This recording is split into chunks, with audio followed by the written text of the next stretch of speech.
Guys, ayan guys, hinarvest na natin ang tomato guys kasi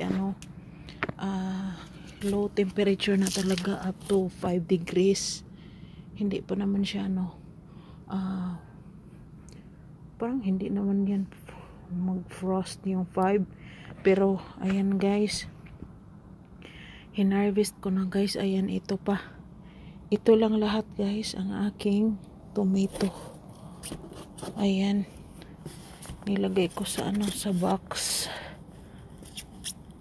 Ayan guys, ito lang guys, ito lang ang na harvest ko. Ito yung lahat na tomato. Ayan, ilagay ko dito sa box guys para para hindi siya. Ayan, dito kung nadalhin ko sa loob, dito ko sa box nilagay. Ayan guys, ayan. No, ang laki. Pero ang iba din maliit. Ayan guys, ito pero wala na chance. Maginaw na talaga. Ayan, so kaya, ayan, kinuha ko na guys ang lahat. Ayan, pinitas ko na sila. Ayan, to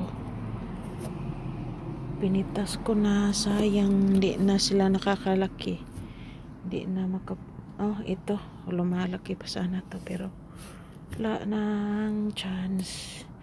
Tapos na ang taniman at harvest time na, at ito na. Ayan, ayan, may pa doon pero baka hindi naman mag frost. So anyway, 1, 2, 3, saka dito pa rin may 4. So ayan guys, mayroon pa ako doon sa garage guys.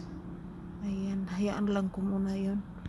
So ayan guys, ito yung dito doon sa garage guys. Kinuha ko na lang itong mga Roma tomato ko din.